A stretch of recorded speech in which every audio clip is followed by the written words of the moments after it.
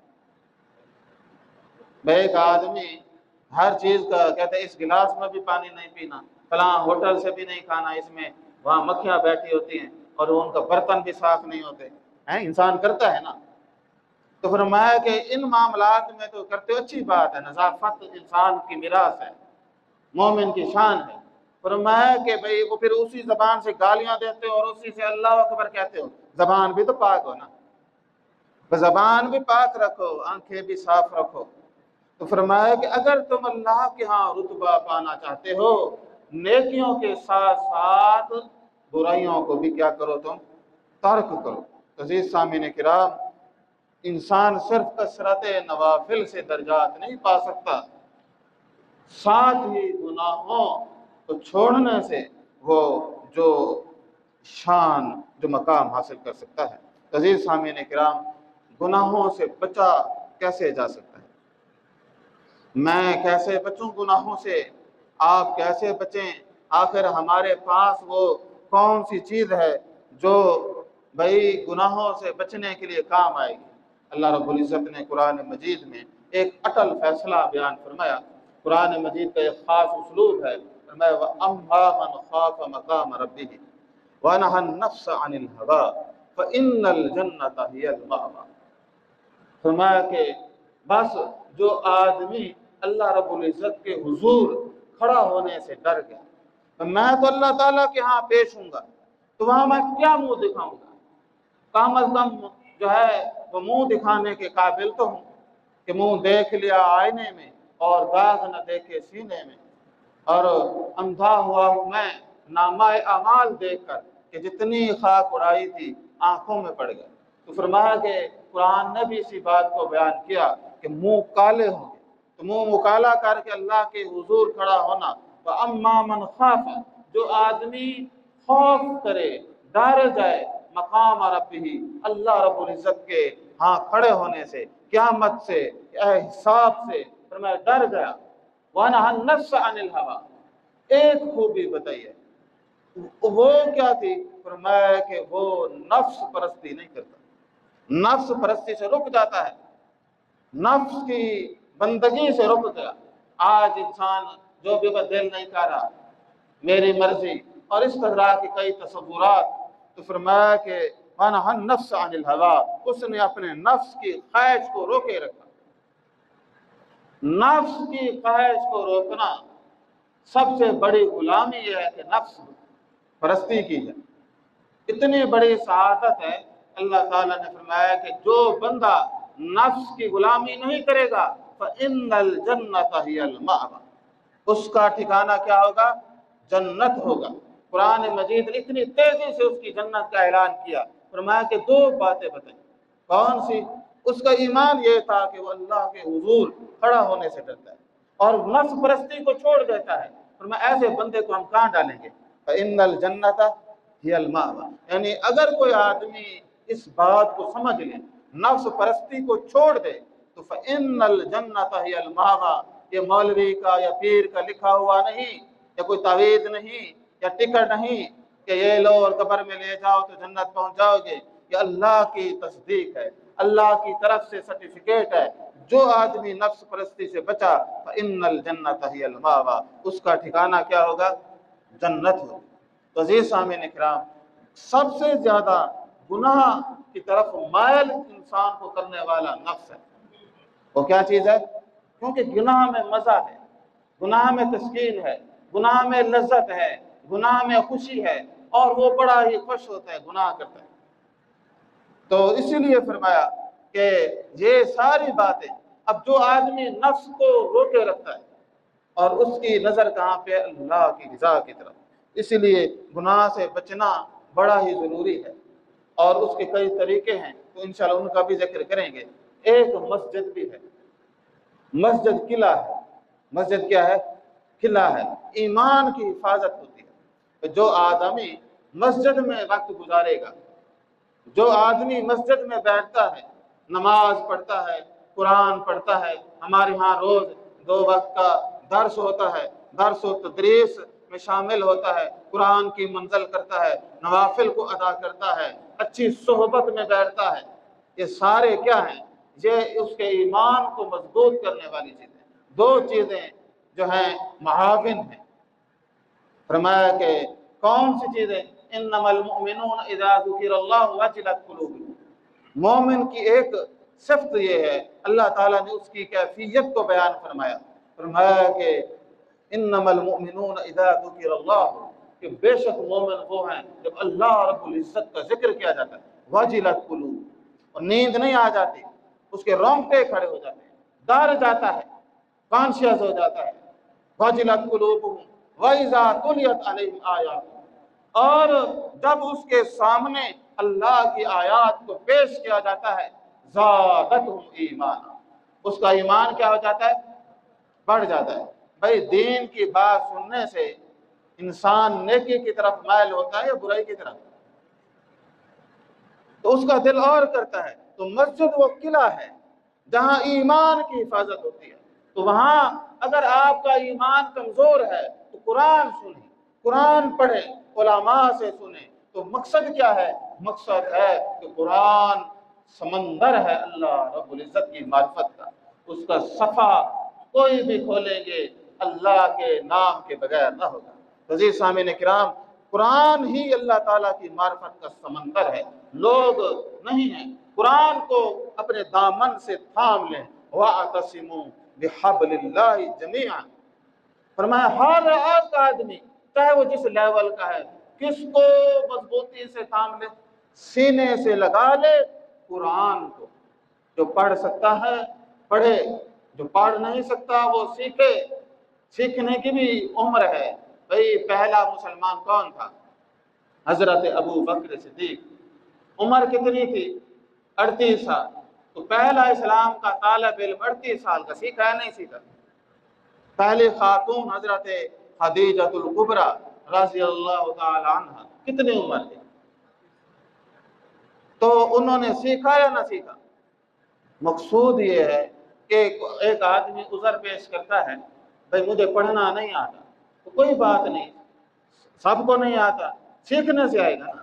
تو چلو تم پہلے نہ سیکھ سکے، اب سیکھ لو، تو سیکھ سکتا ہے نا انسان، تو وہ اس میں سیکھنے میں شرم نہیں ہے۔ پھر جو ہے یہ موبائل آئے جس سے بڑے لوگ بھئی گناہ اور ڈھیر سارے کام کرتے ہیں، قرآن مجید ترجمے سے سن لے، چلو بھائی وہ اسے پڑھنے میں دقت ہوتی ہے، وہاں وہ پڑھتا رہے گا، آپ انگلی رکھ کے پڑھتا رہے، اس کے ساتھ ہی ترجمہ پڑھ لے، پھر اسے کم از کم یہ تو پتہ چل جائے گا اسلام ہے کیا۔ کتنی عمریں بندے مار جاتے ہیں، انہیں یہ بھی پتہ نہیں ہوتا اسلام کیا ہے، وہ جہلوں والی رسموں میں اپنے آپ کو وہ تسکین دیتے، بس جی یہ خدمت ہوگی، دین ہے، فلاں ہے، اور جہالت میں گرفتار رہتے ہیں۔ اور بھائی دین وہ ہے جو اللہ نے نازل کیا ہے، اور اللہ نے نازل کیا وہ کیا ہے؟ وہ قرآن ہے۔ تو اسی کی طرف وہ آئے، سیکھے، اور پھر فرمایا کہ خیرکم من تعلم القرآن وعلمہ، تم میں سے بہترین شخص وہ ہے، بلکہ سب سے بہترین وہ ہے کہ جو قرآن سیکھے اور قرآن سکھائے، سب سے بہترین، یعنی اس بندے کو آپ صلی اللہ علیہ وسلم نے فرمایا خیرکم، تم میں سے بہترین وہ ہے، تو کتنی سعادت ہے۔ تو اس لیے ہر آدمی کوشش کرے وہ سیکھے، اور اس کے لیے کوئی لاہ عمل ضرور تیار کرے۔ یہاں عذر ٹال سکتے ہیں نا، لیکن اللہ کے حضور کوئی عذر بہانہ نہیں چل سکتا۔ تو یہ بڑی سعادت ہے قرآن مجید کو سیکھے۔ تو بات ہو رہی تھی دو چیزیں، اگر گناہوں سے بچنا ہے تو وَإِذَا تُلِيَتْ عَلَيْهِمْ آيَاتُهُ زَادَتْهُمْ ایمانا، کہ ایمان کی کمزوری ہو تو قرآن اس کی غذا ہے۔ بندہ کا وجود کمزور ہوتا ہے نا، تو صحت والی غذا کھا کر توانائی بحال ہوتی ہے۔ اسی لیے فرمایا ایمان کمزور ہو تو قرآن سے، قرآن کی غذا سے حاصل ہوگا۔ اور دوسرا فرمایا کہ ان الصلاۃ تنہا عن الفحشاء والمنکر، اگر آپ نے گناہوں سے بچنا ہے تو ایمان کی مضبوطی اور نماز کی طاقت، فرمایا کہ ان الصلاۃ، یہ نماز جسے تم آج ببال سمجھتے ہو، کل اس سے بڑی سعادت تمہیں کوئی جو ہے آخرت میں محسوس نہ ہوگی۔ ان الصلاۃ، یقیناً جو نماز ہے، ان الصلاۃ تنہا عن الفحشاء والمنکر، یہ نماز روکتی ہے فحاشی سے، بے حیائی سے۔ حیا الحیاء من الایمان، جس کے اندر حیا نہیں اس کے اندر ایمان نہیں، بے حیا آدمی کے اندر ایمان نہیں ہوتا، حیا لازم و ملزوم ہے۔ تو فرمایا کہ یہ فحاشی جو شیطان اس کا حکم دیتا ہے، اگر تم بچنا چاہتے ہو فحاشی یا حیا کو کھا جائے گی، اور حیا نہیں ہوگا تو ایمان بھی نہیں ہوگا۔ منکر کے کاموں سے جتنے برے کام ہیں، نماز ان کے نظافت ہے، نماز ایک سعادت ہے، نماز ایک اوت ہے، ایک عہد نامہ ہے، ایک سعادت ہے جو انسان کو اللہ کے حضور کھڑا کرتی ہے۔ بھائی اب نماز کی طاقت بھی ہے، قرآن کے ساتھ رابط بھی ہے، مسجد قلعہ ہے جہاں اس کی حفاظت ہونی ہے، پھر اس کے اب ایمان اور نفس کی کشمکش ہو رہی ہے۔ یہ جو نفس اور ایمان کی آپس میں کشمکش ہے، یہی جہاد ہے۔ ایمان مضبوط ہوگا، نفس ہار جائے گا۔ یہی میدان جہاد ہے جب بندہ اپنی خواہشوں کو شکست دے کر اللہ رب العزت کے حکم کو غالب کر دیتا۔ میں نفس چاہتا ہے عدولی کرنا، ایمان چاہتا ہے سعادت کو پانا۔ وہ کہتا ہے نہیں آج تو تھکا ہوا ہے، آج تو ویسے دل نہیں مان رہا، تو ایمان کہتا ہے نہیں نہیں، چاہے تم جو مرضی ہو، اللہ کے ہاں سعادت حاصل کر لو اور اللہ کے ہاں قرب حاصل کر لو۔ تو بھائی یہ نفس کی لڑائی ہوتی ہے، ایمان کے ساتھ جو چیز غالب آ جائے وہ جیت جاتی ہے۔ ایمان مضبوط ہوگا تو نفس ڈھیر ہو جائے گا، بنہ النفس، اور جس نے اپنے نفس کو روک لیا فإن الجنۃ ہی المأویٰ، اس کا ٹھکانہ کیا چیز ہوگی؟ جنت ہوگی۔ باقی یہ خام خیالیاں، ہر آدمی کی آپ بات سن لیں، جنت کا وہ حصے دار تو ہے، ٹھیکے دار وہ بنا ہوا ہے، چاہے وہ اس کا اسلام سے دور دور تک کوئی تعلق نہیں، اللہ کے حضور و بغاوتوں کے ڈھیر لگائے کھڑا ہے، تو وہ خالی خام خیالی ہے، خالی گندہ وہ ہے۔ اس کی ایک مثال جناب یوسف علیہ السلام کی قرآن مجید میں آتی ہے، کس طرح یوسف علیہ السلام نے ترک گناہ کیا۔ جناب یوسف علیہ السلام کو گناہ کی دعوت دی، اور وہ جس خاتون نے دعوت دی وہ نسب والی بھی تھی، طاقت اور حسن والی بھی تھی، اور حضرت یوسف جوان بھی تھے، تنہا بھی تھے، موقع بھی تھا اور اختیار بھی تھا، دروازے بھی بند تھے، شہری دیکھنے والا کوئی نہ تھا، مگر ان کو یہ احساس تھا اللہ دیکھ رہا ہے۔ کون دیکھ رہا ہے؟ تو حضرت یوسف نے فوراً کہا معاذ اللہ۔ کیا کہا؟ معاذ اللہ، اللہ کی پناہ۔ گناہ میں لذت بھی تھی، مزہ بھی تھا، ہر چیز تھی۔ جناب یوسف نے کیا کہا کہ معاذ اللہ، ان دو لفظوں میں اپنے ایمان کی پوری کہانی بیان کر دی۔ انہوں نے کس چیز کی مخالفت کی؟ نفس کی مخالفت کی۔ وہ بھی تو جوان تھے نا، لیکن انہوں نے برائی کو قبول نہ کیا۔ کس کو قبول کیا؟ اللہ کی پناہ کو۔ ایمان ان میں اتنا تھا، کہتے ہیں معاذ اللہ، کہ میں خواہش کے مقابلے میں اللہ کی پناہ میں آتا ہوں۔ اگرچہ اب کوئی نہیں دیکھ رہا، میں ملکہ کے ساتھ تعلقات ہونے سے کتنے فائدے حاصل کر لیتے، لیکن انہوں نے یہ لوگوں کی اپنے نفس کے مزے کو چھوڑ کر کس کی جو ہے رضا حاصل کی؟ اللہ رب العزت کی، کیونکہ ان کو پتہ تھا چند لمحوں کی لذت پہ اللہ کی محبت کو قربان نہیں کیا جا سکتا۔ اللہ رب العزت نے ان کی شان کو پھر قرآن مجید میں بیان فرمایا، اور ایک جملہ کچھ یوں بھی تھا كَذَلِكَ لِنَصْرِفَ عَنْهُ السُّوءَ وَالْفَحْشَاءَ إِنَّهُ مِنْ عِبَادِنَا الْمُخْلَصِينَ، اسی طرح ہوا تاکہ اس سے برائی اور بے حیائی کو دور کر۔ یہ اللہ کی رحمت تھی، اللہ تعالیٰ کی مدد، چونکہ وہ اللہ کی پناہ میں ہے، اللہ نے انہیں وہ قوت ایمانی بخشی، فرمایا کہ وہ بے حیائی اور برے فعل سے کیا ہو گئے؟ بچ گئے، برائی اور بے حیائی سے دور ہو گئے، بے شک وہ ہمارے چنے ہوئے بندوں میں سے۔ اللہ رب العزت فرماتے انہو من عبادنا المخلصین، ہمارے خالص بندوں میں سے تھے یوسف، جن کو دعوت گناہ دی گئی، انہوں نے وہ سارے، اور دیکھیں حق پر تھے پھر بھی جیل گئے، صحبت بھی جو ہے وہ ان کے حصے میں ہے۔ مومن کی ایک شان ہے، کہتے ہیں کہ مومن مصیبت میں رہ سکتا ہے، معصیت میں نہیں رہ سکتا۔ معصیت کہتے ہیں گناہ، یعنی ایک مومن مصیبت کو برداشت کر لیتا ہے، گناہ کو برداشت نہیں کرتا۔ مومن کی یہ شان ہوتی ہے، وہ دنیا میں آپ اس کو مصیبت میں دیکھیں گے، معصیت میں نہیں دیکھیں گے۔ تو یہ حضرت یوسف کی شان تھی، وہ مصیبت کو گلے لگا گئے، جیل بھی لے لے، لیکن معصیت کے خلاف نہ گئے، کیونکہ ان کو یہ یقین تھا مصیبت سے اللہ نکال لیتا ہے، معصیت والا تو دلدل میں گرفتار ہو جاتا ہے، اللہ سے بھی دور ہو جاتا ہے۔ عزیز سامعین کرام، یہ گناہ چھوڑنا اتنا بڑے نیکی ہے، بعض اوقات بن جاتی ہے اب بندہ تنہا بیٹھا ہے، دیکھنے والا بھی کوئی نہیں ہے، ہاتھ میں موبائل ہے اور 100 بے حیائی اور فحاشی کی چیزیں وہ دیکھ سکتا ہے اور کوئی بھی اس کا گواہ نہیں، وہ اپنی آنکھیں ٹھنڈی کر سکتا ہے، لیکن وہ کیا کرتا ہے، وہ تنہائی میں وہ فرمایا کہ انہ یعلم بان اللہ یعلم بان اللہ یرا، ان کو پتہ نہیں ہے کہ اللہ رب العزت جو ہے دیکھ رہے ہیں، تو وہ بے حیائی تنہائی میں کوئی بھی گواہ نہیں، وہ حاصل کر سکتا ہے لیکن نہیں دیکھتا۔ ہمارے استاد صاحب فرماتے تھے، کہتے ہیں کہ اگر کوئی نوجوان آدمی موبائل دیکھ رہا ہو تو آگے کسی فاحشہ کی تصویر آ جائے تو وہ اس کو جھٹک دے، تو اس نے سنت یوسفی پہ عمل کیا، اس نے بھی حضرت یوسف کی سنت پہ عمل کیا کہ بے حیائی چاہے وہ آنکھوں کو تسکین دیتی تھی، اس سے بچ گیا۔ عزیز سامعین کرام، اسی طرح لوگوں کے سامنے نگاہ کو بچانا آسان ہے، بھئی لوگوں کے سامنے تو ویسے بندہ معزز بن جاتا ہے نا، لیکن تنہائی میں گناہوں سے بچنا زیادہ افضل ہے۔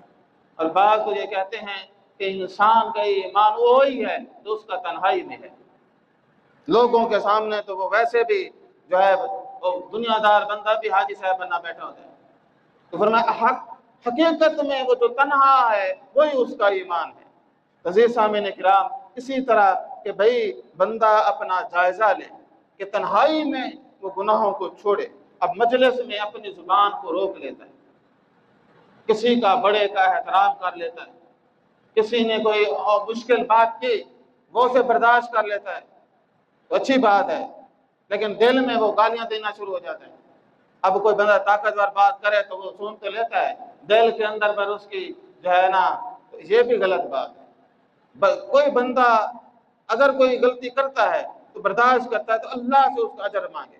تو فرمایا کہ مجلس میں زبان روک لینا آسان ہے، لیکن دل میں انتقام کی آگ ہونے کے باوجود ظلم سے بچنا اصل عبادت ہے، کہ انسان کسی کے اوپر زیادتی نہ کرے۔ تو عزیز سامعین کرام، یہ بھی اسی طرح ہے کہ انسان اگر تنہائی میں فحاشی اور برائی سے بچے گا بڑا ہی درجہ پائے گا۔ نبی کریم صلی اللہ علیہ وسلم نے فرمایا کہ جو آدمی ان کیفیات کو حاصل کر لیتا ہے اللہ کے ہاں وہ اللہ تعالیٰ کی میدان حشر میں اس کی رحمت کے سائے تلے کھڑا ہوگا۔ تو آپ صلی اللہ علیہ وسلم نے فرمایا وَرَجُلٌ دَعَتْهُ امْرَأَةٌ ذَاتُ مَنْصِبٍ وَجَمَالٍ فَقَالَ إِنِّي أَخَافُ اللَّهَ، وہ شخص جسے کوئی مرتبے والی اور حسن والی عورت دعوت گناہ دے، مرتبے والی بھی ہو حسن والی بھی ہو، دعوت گناہ دے اور وہ کہے کہ بے شک میں اللہ سے ڈرتا ہوں، فرمایا ایسا شخص اللہ تعالیٰ کے ہاں اس کی رحمت کے سائے عرش تلے ہوگا۔ کہنے کا مقصود یہ ہے کہ برائی کا موقع میسر ہونا۔ ایک آدمی ہے وہ کہتے میں نے کبھی رشوت نہیں لی، تیرے پاس اختیار کون سا ہے؟ وہ تو جو جس کے پاس اختیار ہوگا تو رشوت لے گا۔ تو انسان اپنی ڈومین میں دیکھے کہ میرے پاس اختیار کیا ہے اور میں کیا ہے، ایک تاجر ہے تو وہ بےایمانی اس کا امتحان ہے۔ ایک تاجر کے پاس دو راستے ہیں، ایک حلال اور دوسرا حرام، اب اس کے ایمان اسی پیمانے پہ طے ہوگا کہ وہ حلال کو حاصل کر رہا ہے یا بےایمانی کر رہا ہے۔ اگر وہ بےایمانی کرے گا تو یاد رکھیں وہ ظلم اللہ کے ہاں بھی اس کو ذلیل کرائے گا، آخرت میں وہ بچ نہ سکے گا۔ تو عزیز سامعین کرام، مسلمان ہر بندہ اپنے آپ کو سمجھتا ہے اور ہر کوئی مومن بنا پھرتا ہے، اچھا گمان رکھنا بھی ایک بڑی خوبصورتی ہے۔ نبی کریم صلی اللہ علیہ وسلم نے ایک بڑی سادہ سی بات بتائی، فرمایا المسلم من سلم المسلمون من لسانہ ویدہ۔ آپ صلی اللہ علیہ وسلم نے فرمایا کہ مسلمان وہ ہے جس کی زبان اور جس کے ہاتھ سے دوسرے مسلمان کیا رہیں؟ محفوظ۔ بس میں یہ دیکھ لوں میری زبان کے شر سے لوگ محفوظ ہیں یا نہیں، میری زبان کے شر سے لوگوں کی عزتیں محفوظ ہے نہیں، یا میری زبان کے ڈنگ سے لوگوں کو بے سکونی حاصل ہوئی ہے یا نہیں۔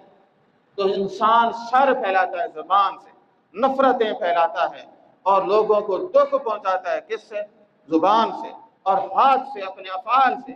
مسلمان یہ دنیا ایک دوسرے کو کہتی رہے کوئی فائدہ نہیں۔ نبی کریم صلی اللہ علیہ وسلم نے اس آدمی کو سرٹیفکیٹ دیا ہے، المسلم من سلم المسلمون من لسانہ و یدہ۔ اب آپ دیکھ لیں اس پیمانے پہ، میں خود کو دیکھوں، آپ خود کو دیکھیں، بھئی ہمیں آپ صلی اللہ علیہ وسلم کی زبان مقدس پر یقین ہے یا نہیں ہے؟ تو یقین ہے تو اس پیمانے پہ اپنا توازن دیکھیں۔ میں زبان کے شر سے دو بندوں کے ساتھ بیٹھا، تیسرے کے خلاف سازش، اس کے ساتھ بیٹھا، اس کے خلاف، تو یہ باتیں اسلام میں بڑی منع ہیں۔ اور فرمایا کہ جس طرح مسلمان کی شان یہ ہے، اسی طرح فرمایا کہ انما والمہاجر من حجر ما نہى اللہ عنہ۔ فرمایا کہ مہاجر کہتے ہیں ہجرت والے کو۔ آپ صلی اللہ علیہ وسلم نے فرمایا اصل ہجرت والا وہ ہے، یا اصل مہاجر وہ ہے جو گناہوں سے ہجرت کرے، گناہوں کو چھوڑ دے، اصل ہجرت کرنے والا وہ۔ تو کیا کرے؟ کس چیز کو چھوڑے؟ گناہوں کو چھوڑے۔ اگر کوئی آدمی گناہوں کو چھوڑتا ہے، دیکھیں اسلام قبول کریں، ماضی کے گناہ معاف۔ آپ نے فرمایا ہجرت کرو، ماضی کے گناہ معاف، تو یہ بات اس میں شامل کر دیں۔ جو آدمی گناہوں کو چھوڑ کر نیکی میں شامل ہو جائے، اس کے بھی سارے گناہ معاف۔ عزیز سامعین کرام، تو یہ بات بتائی۔ اور گناہ دو طرح کے ہوتے ہیں، ظاہری گناہ اور باطنی گناہ۔ انسان بعض اوقات ایسے گناہ کرتا ہے کہتے اس کا تو مجھے خود کو چلو نقصان ہے، کسی اور کو تو نہیں کر رہا، وہ نفس کو زخمی کرتے ہیں، وہ ضمیر کو مجروح کرتے ہیں۔ گناہ کی نحوست چاہے وہ انفرادی ہو چاہے وہ اجتماعی ہو، نقصان دے۔ تو جہاں نیکی کرنا سعادت ہے، نیکی کرنا عبادت ہے، نیکی کرنا اللہ کی قرب کا ذریعہ ہے، وہاں گناہوں کو چھوڑنا بھی بہت بڑی سعادت ہے۔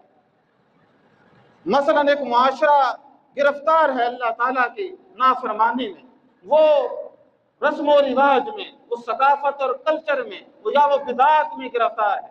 کوئی آدمی احیاء سنت کا یہ فعل کرے تو وہ سب سے بڑی عبادت ہے، صرف اس گناہ کو نہ کرے۔ کیا کرے؟ اس گناہ کو نہ کرے، یعنی وہ جو رواج ہے، وہ جو رسم ہے، وہ جو ثقافت ہے، وہ جو بدعت ہے، اس کو چھوڑ دیتا ہے، کتنا بڑا ثواب ہے۔ کسی سنت کو احیا کرنا، آپ صلی اللہ علیہ وسلم نے فرمایا بڑے ثواب ہے۔ لیکن جو آدمی میری سنت کو زندہ کرے گا، اس کا کتنا بڑا اجر ہوگا۔ تو پھر تو بندہ اگر کوئی یہ معاملہ کرے تو وہ تو بھائی بھائی کے خلاف ہو جاتا ہے، اور پتہ نہیں کہاں سے کہاں بات تک چلی جاتی ہے۔ حالانکہ بھائی ہے تو رسم رواج ہی ہے نا، وہ کہڑے بھائی جڑا ہے نا زندگی موت کا مسئلہ ہے، لیکن نہیں، اس میں لوگ ایکسٹریم ہوتے ہیں۔ بھائی براشرہ برادری کسی کا اس طرح، اس لیے تو بھائی کار نہیں کرتی، نماز نہیں پڑھتا یا یہ کبھی روزے نہیں رکھتا، وہ تو بھائی ہے۔ لیکن اگر وہ ان کے کلچر کو چھیڑے، رسم و رواج کو نہ کرے، پھر وہ خون جوش مارنے لگتا ہے اور وہ آپے سے باہر ہو جاتے ہیں۔ اس لیے فرمایا ترک گناہ بڑی عبادت ہے۔ اور جو اجتماعی گناہ ہے، خاص طور پہ جہاں پہ فنانشلی ایشو آتے ہیں، پیسوں کا مسئلہ ہے، وہ تو بڑے لازم ہیں کہ انسان جو ہے نہ کرے، کیونکہ لوگوں کے سامنے برا نمونہ بنے گا۔ اس کا نتیجہ یہ ہوگا کہ باقی معاشرے کے لوگ غربت والے وہ بھی پریشان ہوں گے۔ اس لیے لوگوں کے لیے آسانی پیدا کرنے کا ایک خوبصورت طریقہ یہ ہے کہ سادگی کو اپنایا جائے، آسانی کو اپنایا جائے، تاکہ اس کے قرب والے لوگ بھی آسانی میں۔ ایک بڑا آدمی سادگی کا عمل کرتا ہے، پیسے والا ہے، طاقت والا ہے، تو دوسرے رشتہ دار کہیں گے جب وہ بڑا آدمی پیسہ ہونے کے باوجود سادگی اپنائیں، ہمیں بھی سادگی اپنائیں۔ تو کتنے قرضوں سے، کتنی پریشانیوں سے، 2 دن کی خوشی ہوتی ہے شادی کی، 10 سال قرضہ نہیں اترتا، پھر فائدہ ہے؟ تو سادگی کو لے آئے۔ تو آج کے اس معاشرے میں کسی رسم کو چھوڑنا، کسی رواج کو چھوڑنا، کسی بدعت کو چھوڑنا، یہ بہت بڑی نیکی ہے۔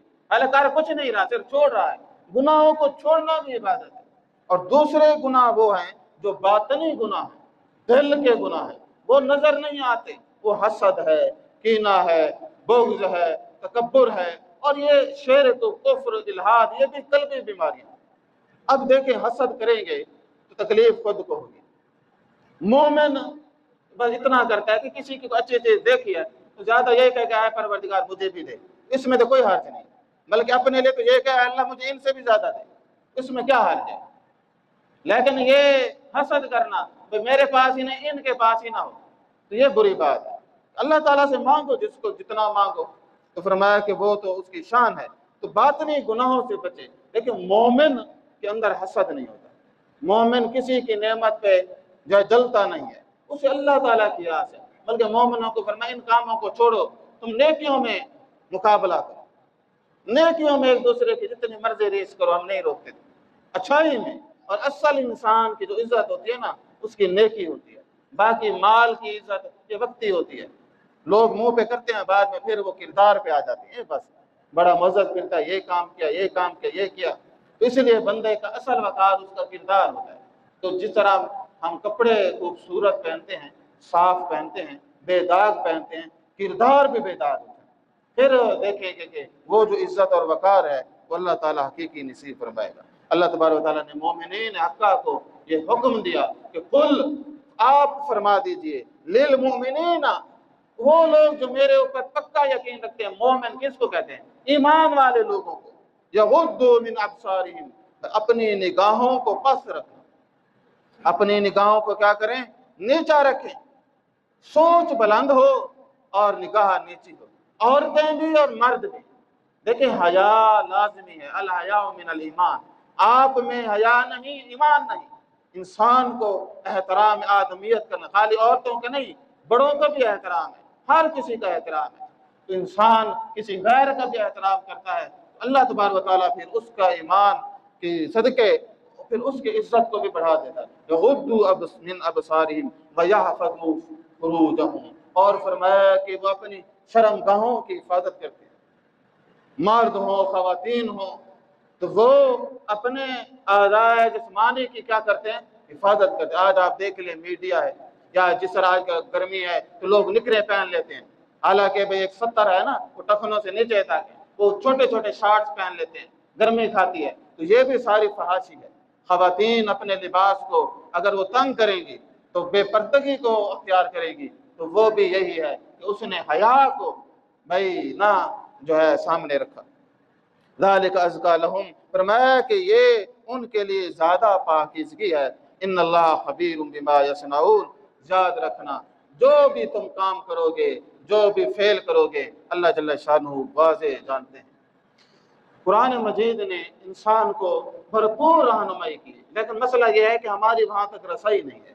اللہ تعالیٰ نے فرمایا ولا تقربوا الزنا، فرمایا زنا کے قریب ہی نہ جانا۔ بھائی ایک آدمی ہے کہ اس گلی بازار کی گلی میں سے نہیں گزرتا جہاں وہ گندی چیز ہے، تو اللہ تبارک و تعالیٰ نے فرمایا کہ وہ برائی کی راہوں پہ نہ چلنا۔ ولا تقربوا الزنا، جو راستے زنا کی طرف جاتے ہیں اترو، چھوڑ دو ان کو۔ انہ کان فاحشۃ وساء سبیلا، بہت بڑی فحاشی ہے اور بہت بڑی کیا ہے؟ یہ برا ٹھکانہ ہے، یہ برا راستہ ہے۔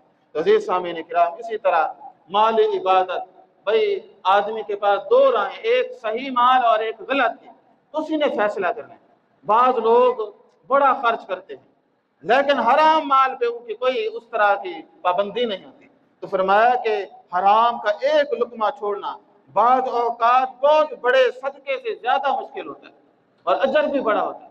تو انسان اپنے گھر کا چونکہ ذمہ دار ہے، تو اپنی اولاد کو کیا ہے؟ رزق حلال کھلائے، تھوڑا ہو لیکن حلال ہو، برکت والا ہو۔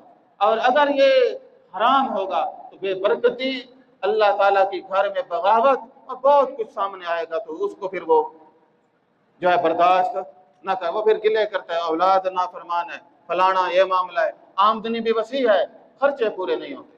اس کے لیے ضروری ہے، یا انسان کے پاس ظاہری وہ سب کچھ ہوتا ہے لیکن وہ پھر بھی اضطراب کے اندر رہتا ہے، اور اس اضطراب کو ایک چیز ختم کر سکتی ہے، وہ ہے حلال۔ عزیز سامعین کرام، اب مسئلہ یہ ہے کہ وہ کس طرح سے جو ہے ان سے بچا۔ وقت بھی ختم ہو گیا ہے۔ دیکھیں گناہوں کو انسان چھوڑتا ہے اور اس کی کئی وجوہات ہیں۔ جہنم کا ڈر، مولانا کی تقریر سنی تو اس نے بتایا کتنے اتنے سانپ ہیں، بچھو ہیں، اور جو ہے نا قیامت والے دن تمہیں آگ کے الاؤ میں ڈالا جائے گا اور فلاں، تو بندہ ڈر جاتا ہے۔ تو چلو آخرت پر ایمان بھی، یہ بھی ایک جزو ایمان ہے، اچھی بات ہے، لیکن یہ جو ڈر ہوتا ہے نا، یہ وقتی چیز ہوتی ہے، غم وقتی چیز ہوتی ہے، بندہ جتنا غمگین ہو پھر نارمل ہو جاتا ہے۔ ڈر بھی اسی طرح ہے۔ اگر کوئی آدمی باقاعدہ گناہوں سے دور بھاگنا چاہتا ہے تو اس کے لیے ہے اللہ کی معرفت، اسے وہ یقین کامل ہو کہ اللہ دیکھ رہا، وہ اللہ تعالیٰ کی محبت میں اللہ تعالیٰ کی عظمت کو سامنے رکھ کے کہتے ہیں نہیں، میں سب کچھ کر سکتا ہوں، اللہ کی ناراضگی کو حاصل نہیں کر سکتا، میں سب کچھ قربان کر سکتا ہوں، مجھے یہ برداشت نہیں کہ میں اپنے رب کے حضور برا ہو جاؤں۔ بھائی انسان لوگوں کے سامنے اپنی عزت بناتا ہے، تو مومن آدمی کس کے سامنے اپنی عزت بناتا ہے؟ اللہ رب العزت کے سامنے۔ تو عزیز سامعین کرام، جہاں نیکی کرنا بڑی سعادت ہے، وہاں گناہوں کو چھوڑنا بھی ایک عظیم سعادت ہے۔ تو ہر آدمی خود جائزہ لے کہ میں کون سے گناہوں میں ملوث ہوں، اور بڑے پرانی بیماری یہ بن چکے ہیں، تو میں ایک ایک فہرست بنا کے نکاح کا ہے، زبان کا، کان کا گناہ، ہاتھ کا گناہ، میں ان سے کیا کروں، ایسا ایسا سب کو چھوڑوں۔ اور مومن کی ایک شان یہ بھی بتایا، اب لمبی بات نہ ہو جائے، فرمایا کہ مومن اپنے گناہوں پر اڑا نہیں رہتا۔ مومن اپنے گناہوں پر کبھی اڑا تو فوراً اللہ کی طرف رجوع کرتا ہے۔ تو ہم بھی اپنے گناہوں پر اڑے نہ رہیں، اللہ تعالیٰ کی طرف رجوع کریں، اللہ تعالیٰ سے امید رکھیں، گناہوں کو چھوڑیں۔ جب بھی گناہ سامنے آئے تو پھر اللہ کو یاد کریں، جس طرح حضرت یوسف نے کہا تھا معاذ اللہ، اللہ کی پناہ۔ تو اپنے آپ کو اللہ کی پناہ میں دے کر گناہوں سے بچ جانا، یہ اتنی بڑی بزرگی ہے۔ آپ صلی اللہ علیہ وسلم نے فرمایا انسان نفل پڑھنے سے اتنا بزرگی نہیں حاصل کر سکتا جتنی گناہوں کو چھوڑ کر اللہ کے ہاں مقام حاصل کر سکتا ہے۔ تو اللہ تبارک و تعالی ہم سب پر اپنی رحمتیں نازل فرمائے، گناہوں کو چھوڑنے کی توفیق عطا فرمائے، نیکیوں کو کرنے کی سعادت عطا فرمائے۔